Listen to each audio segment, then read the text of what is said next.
El siguiente segmento es clasificación F, formativo, educativo cultural. A, apto para todo público.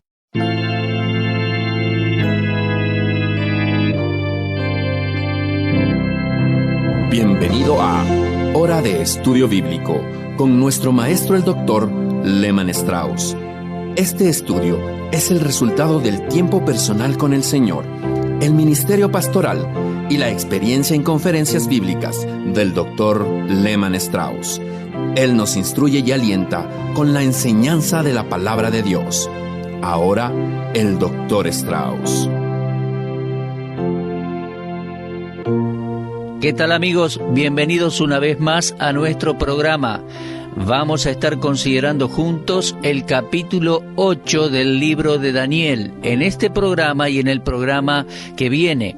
Antes de comenzar nuestro estudio sobre este texto, quiero decirles que es muy necesario que usted haya leído en casa el capítulo 8 del libro de Daniel, y para los próximos programas, el 9, el 10.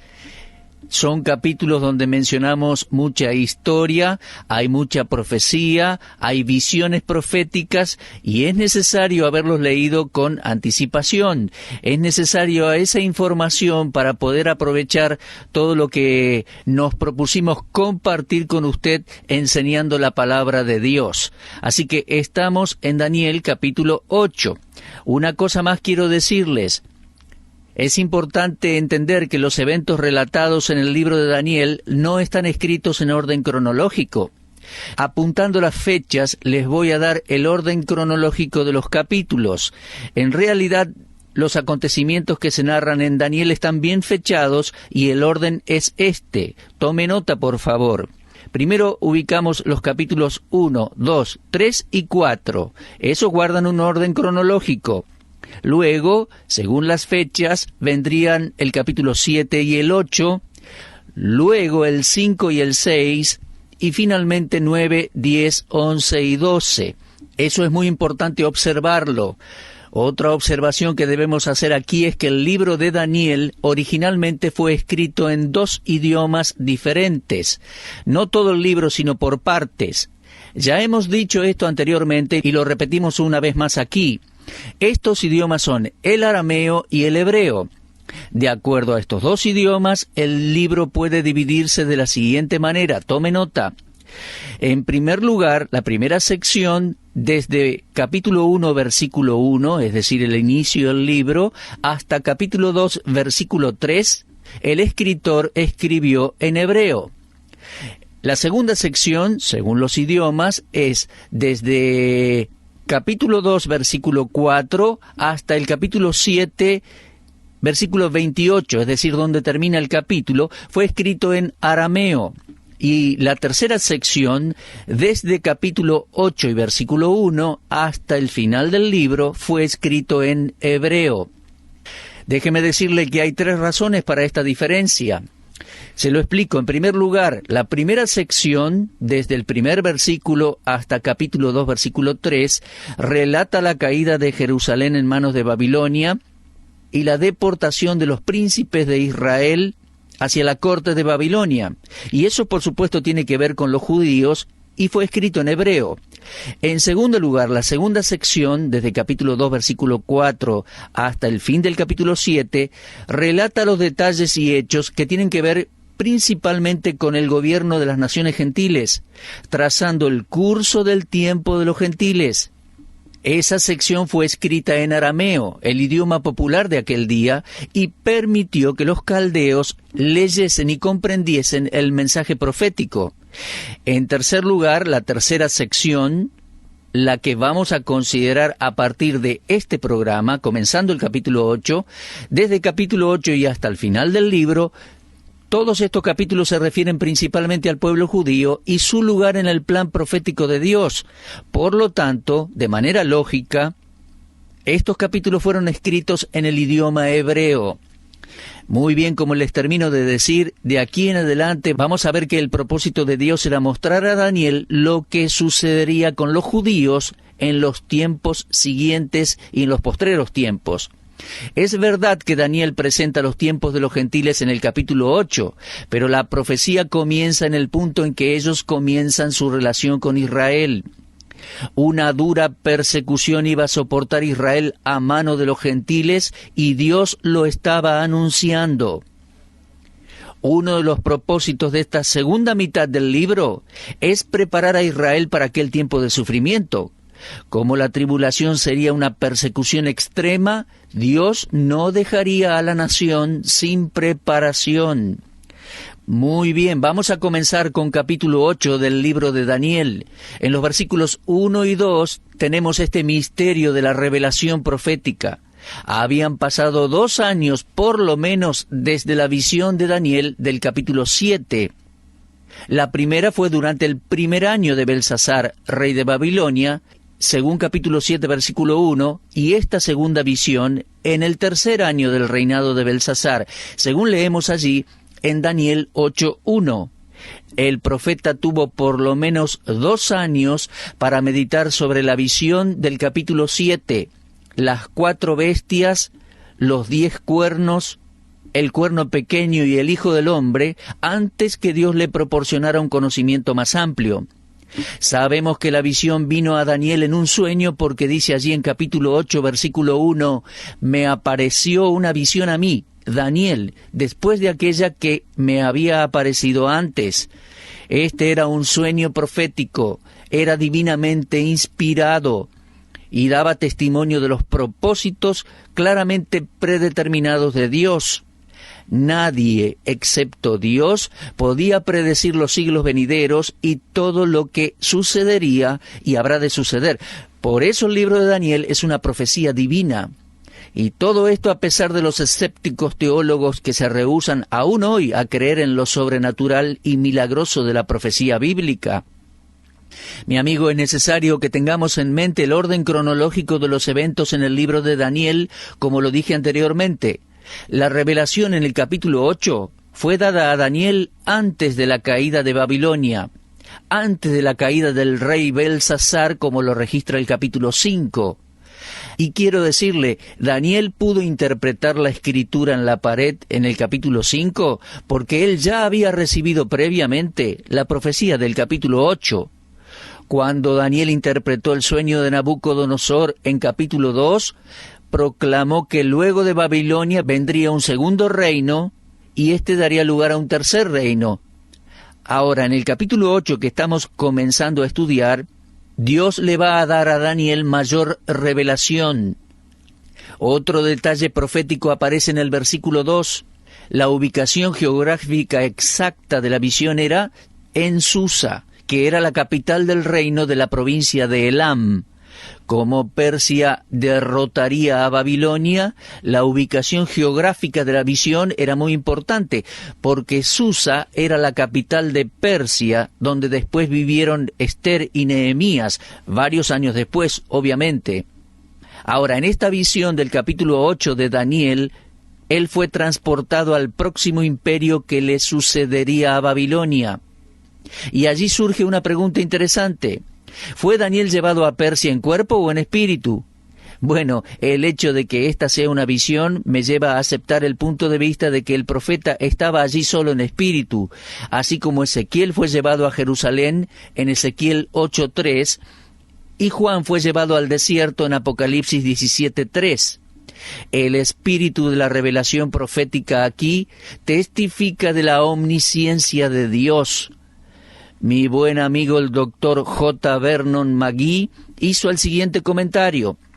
Los eventos anunciados en esta visión se cumplieron en el transcurso de 200 años. Capítulo 8, Tal cumplimiento es tan notable que el crítico liberal insiste en una fecha posterior de Daniel.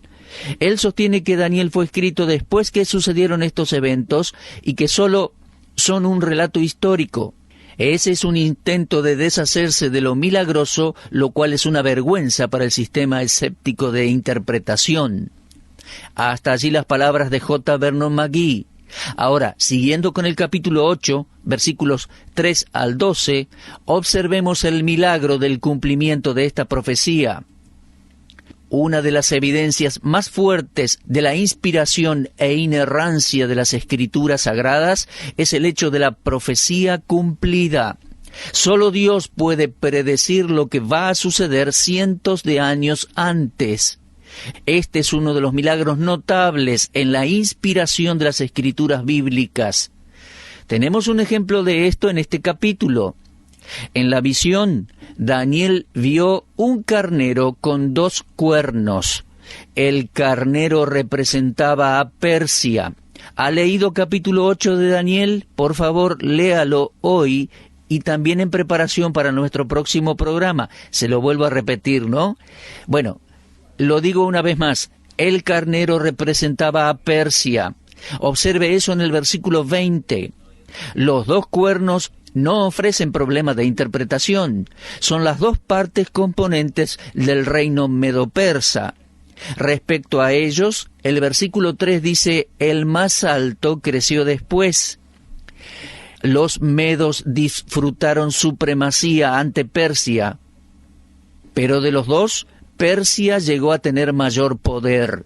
Ciro el persa fue más poderoso que Darío el medo. Ciro se extendió hacia el norte y el oeste, y luego su hijo extendió el reino hacia el sur, hacia Egipto. Por 200 años, Persia expandió su imperio con fuerza irresistible. Y leemos allí, capítulo 8 de Daniel, versículo 4, hacía conforme a su voluntad y se engrandecía. Los 3 puntos del versículo 4 parecen encajar con lo que se dice el capítulo 7, versículo 5. En este punto también podemos recordar la visión del capítulo 2 del libro de Daniel. El pecho y los brazos de plata de aquella gran imagen, en el versículo 32, se corresponde al oso del capítulo 7, versículo 5, y al carnero aquí, en el capítulo 8, versículo 3 del libro de Daniel. Todas estas imágenes representaban al imperio medo-persa. Pero, ¿por qué un carnero en esta última visión? El carnero era el emblema nacional de Persia. Un carnero estaba impreso en la moneda persa, ¿lo sabía? Como así también la vestimenta de los emperadores persas. La fuerza vigorosa del carnero lo capacitaba para embestir a su enemigo desde su senda. Pero aún un imperio tan poderoso como Persia debía dar paso a uno más fuerte. Existe armonía profética en las varias visiones de Daniel, y el surgimiento de Persia fue un milagro del cumplimiento profético. Es necesario tomar nota de la concordancia que existe entre todas las visiones de Daniel. Y aún así, los escépticos modernos no creen en los milagros ni en las profecías. Pero no perdamos la maravilla de todo esto. El milagro de predicción y cumplimiento debe fortalecer la fe del Hijo de Dios y desafiar el pensamiento de aquel que duda. Daniel continuó allí en la visión observando con profundo interés y gran atención todo lo que Dios le estaba mostrando en la visión. La acción se incrementó y continuó creciendo. Repentinamente apareció desde el poniente un macho cabrío. Lo leemos en el versículo 5. La velocidad de ese macho cabrío era tal que literalmente pasó sin tocar el suelo. El rasgo impactante de este animal era que tenía un cuerno notable entre sus ojos. Su aparición fue tan repentina como la fue la del carnero, con enojo y mostrando gran fuerza. El macho cabrío se movió directamente hacia el carnero, lo hirió quebrando sus 2 cuernos y lo puso en total sumisión. El macho cabrío llegó a la victoria. Pero aunque él había conquistado al carnero, note lo que dice el versículo 6 al 8.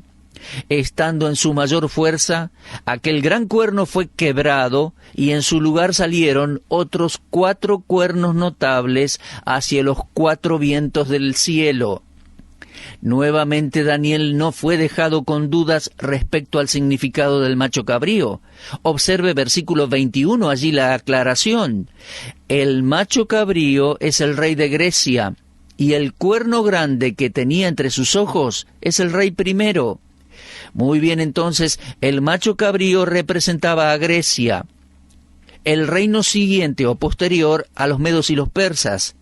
El conflicto entre estos dos reinos duró hasta el final, y el gobierno del carnero concluyó con su caída, y luego vino el surgimiento del gobierno del macho cabrío.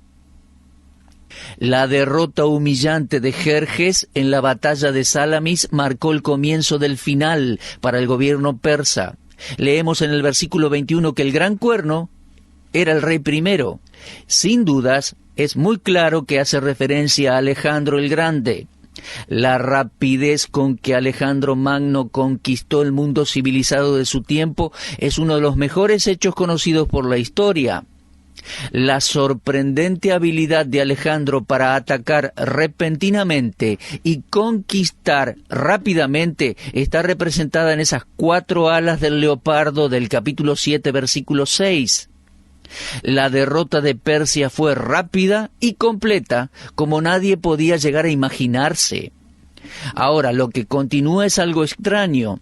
Cuando el macho cabrío hubo alcanzado el máximo de su poder, el cuerno prominente fue quebrado, dice la visión, y 4 cuernos aparecieron en su lugar. Históricamente sabemos que Alejandro Magno, el primer rey, murió inesperadamente a la edad de 33 años. Luego de su muerte, 4 cuernos notables, y les digo, 4 generales del ejército de Alejandro, dividieron su imperio en 4 partes. Uno de ellos se hizo cargo del área de Europa, gobernando Grecia y Macedonia.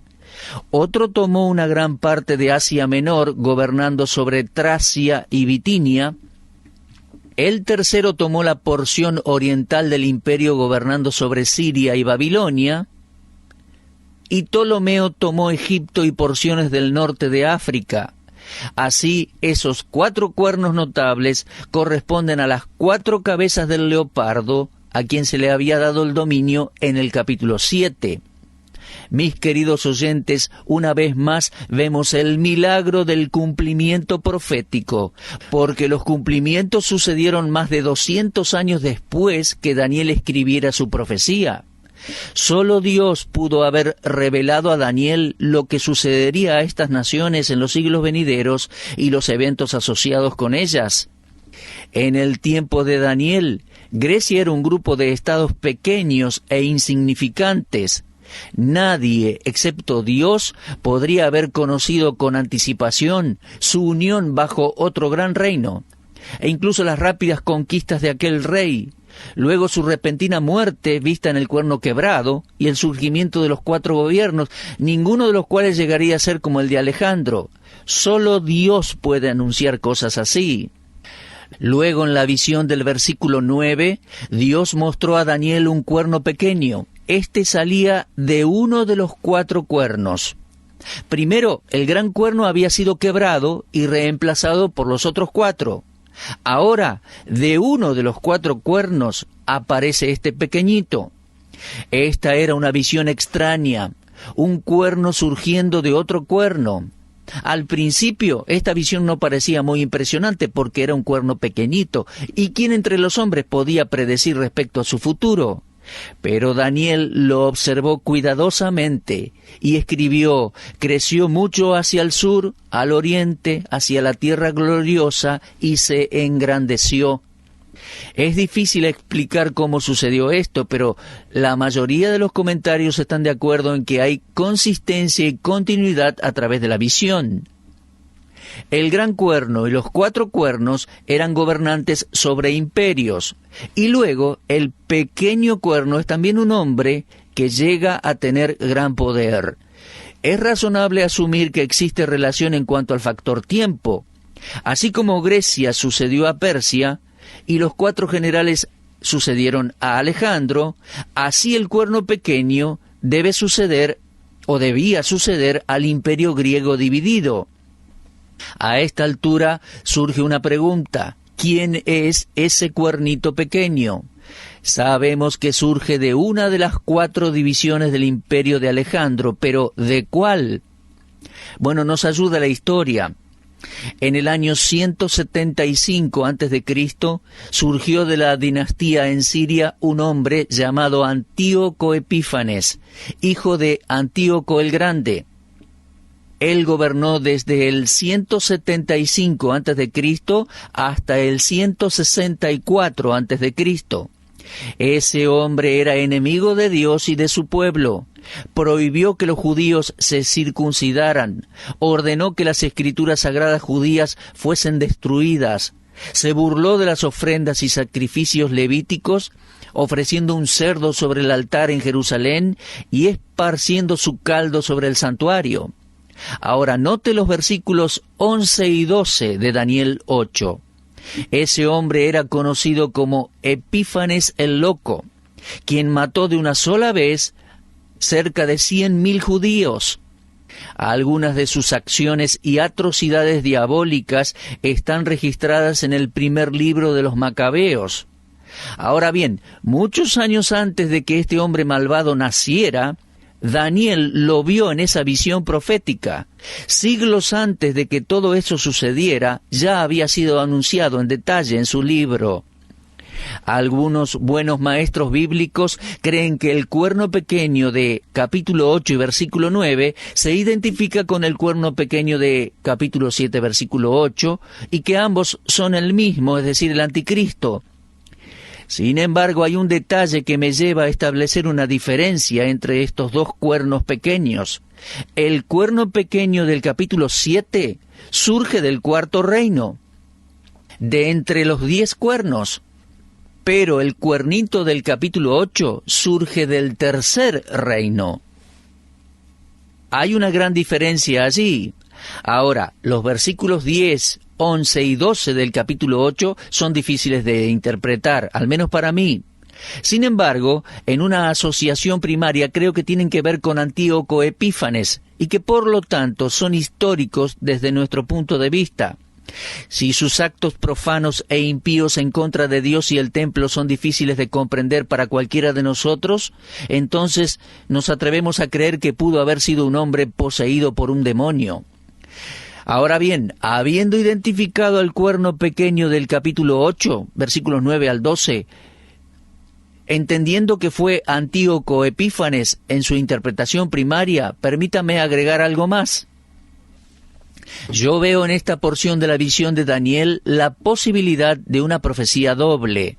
Podría ser que aquí tengamos una profecía con un cumplimiento cercano y otro lejano. El primer cumplimiento sería Antíoco y el cumplimiento lejano y final sería el anticristo. El malvado Antíoco es un símbolo del anticristo. Martín Lutero hizo este comentario. Dijo que este capítulo de Daniel se refiere a ambos, a Antíoco y al anticristo. Jerónimo dijo que los judíos de su tiempo consideraban que esta profecía tendría su cumplimiento en otro rey que surgiría después de Antíoco. Cuando nuestro Señor Jesucristo mencionó la abominación desoladora de la cual habló el profeta Daniel en Mateo 24:15, Él se estaba refiriendo a un evento futuro. No se estaba refiriendo a algo que sucedió en el pasado. Algunas afirmaciones en la interpretación de la visión de Daniel que indican un cumplimiento lejano de la profecía, yo las enfoco en este sentido. Capítulo 8, versículo 17, dice, porque la visión es para el tiempo del fin.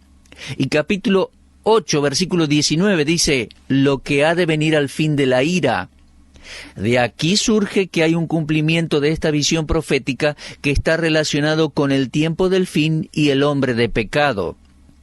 Tanto Antíoco como el anticristo ejercen o ejercerán un poder sobrehumano extraño, y eso bajo la voluntad permisiva de Dios. ¿Por qué Dios permitiría que esto sucediese? La respuesta está en las palabras del versículo 12, a causa de la prevaricación, es decir, por la transgresión nacional de Israel. Verá, el remanente regresó a la tierra, pero no se volvieron a Dios. Un hecho que no puede negarse es el pasado de Israel y su estado en la tierra hoy. El pasado con el odio de Antíoco y el futuro con el odio del anticristo dirigido en contra de los judíos. Vemos en el versículo 10 que dice, se engrandeció hasta el ejército del cielo, y parte del ejército y de las estrellas echó por tierra y las pisoteó.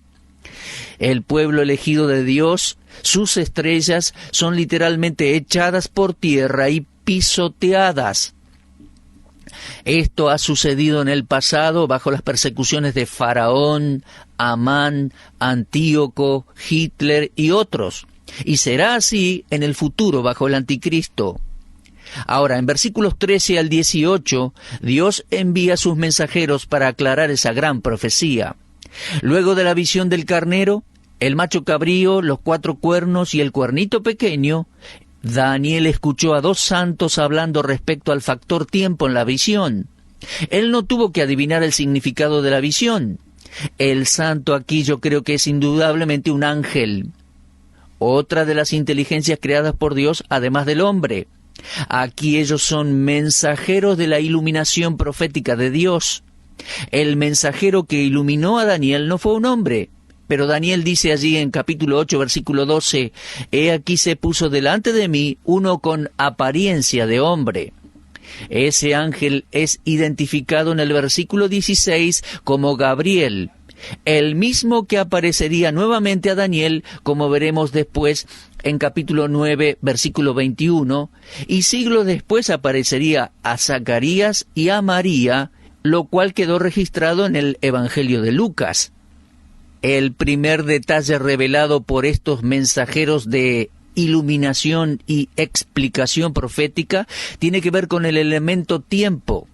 El primer ángel preguntó en el versículo 13, ¿hasta cuándo durará la visión? Es decir, ¿cuánto durará la profanación del santuario y la persecución del pueblo de Dios en las manos del cuernito pequeño?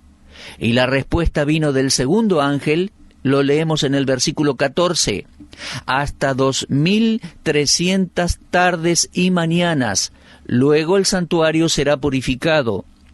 Lo que ellos decían no era importante para Daniel porque no era necesario para la comprensión de la visión, pero el tema de la duración de las atrocidades del cuerno pequeño en contra de Dios y de su pueblo era algo muy relevante. Algunos escritores señalaron el hecho que la expresión literal en hebreo para días es tardes y mañanas. Esto significa que habría 2300 repeticiones de los sacrificios de la tarde y de la mañana que serían contaminados con las manos de aquel hombre, el pequeño cuerno. Mi querido amigo el Dr. Wilbur Smith tiene algunas notas sin publicar sobre Daniel y me envió una copia tiempo atrás. Él dice allí: este período de 2300 días es la duración de tiempo en el cual el santuario en Jerusalén fue profanado por el ejército de Antíoco Epífanes desde el año 171 a.C. hasta el 25 de diciembre del año 165 a.C. El sacerdote Judas Macabeo echó al ejército sirio en el año 165, tiempo en el cual el templo fue limpiado y rededicado luego de su contaminación. Esa limpieza fue celebrada como la fiesta de la dedicación, y fue esta fiesta la que fue mencionada por Juan en su Evangelio en capítulo 10, versículo 22. Ahora, en los versículos 15 y 16 de Daniel 8, Daniel continuó observando y preguntando respecto al significado de la visión. En respuesta a esto, repentinamente apareció una figura como de un hombre, y la figura, que era un ángel, habló con voz humana. La voz llamó a Gabriel, el ángel intérprete de Dios, para dar a Daniel una comprensión clara de la visión. Ante la aparición de la figura y de la voz, Daniel se atemorizó, pero no perdió la atención. El hecho de que Daniel se haya caído con su cara a tierra no debe sorprendernos. Las Escrituras nos dicen que los hombres sentían temor cuando estaban en contacto con un ser celestial. Podemos ver eso también en el capítulo 10, versículos 9, 15 y 17. Eso lo vamos a ver más adelante. Así que era razonable que los hombres tuvieran temor estando en contacto con un ser celestial. Cuán pecaminoso debe ser el corazón humano, que ante la simple presencia de un ser sin pecado, el hombre se sienta tan atemorizado. Bueno, Gabriel, el mensajero de la iluminación y explicación profética, se acercó a Daniel y comenzó a hablarle. Lo vemos en versículos 17 y 18. Al sonido de esa voz de otro mundo, podríamos decir, Daniel cayó en tierra sobre su rostro. Y entonces Gabriel tocó al anciano profeta de Dios y le ayudó a ponerse en pie. El simple toque del ángel restauró a Daniel, impartiéndole aquella fuerza necesaria para recibir con inteligencia y comprensión la interpretación de la profecía. Mis queridos, vamos a cerrar el programa por el día de hoy. En el próximo vamos a continuar con la explicación del capítulo 8 de Daniel. Cuán importante es hoy que podamos estudiar, interpretar, comprender la palabra de Dios, la visión profética que apunta hacia el futuro y la que ya se cumplió, pues se cumplió de una manera exacta y precisa, demostrando al mundo entero que es la inerrante palabra de Dios. Los espero en nuestro próximo programa para la continuación de este estudio. No deje de leer en su casa Daniel capítulo 8 y muchas gracias por habernos acompañado. Usted estuvo escuchando Hora de Estudio Bíblico con el maestro el doctor Lehman Strauss. Si desea escuchar una vez más este mensaje, visite nuestra página en la internet www.bbnradio.org. Le dejamos la invitación para que el día de mañana nos acompañe aquí, en este mismo horario y punto del dial. Hora de Estudio Bíblico es una producción de BBN.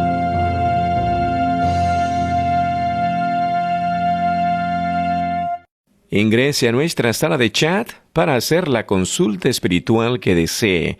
www.bbnchat.org. Este es un servicio totalmente gratis. Muchas gracias. Somos sus amigos de BBN.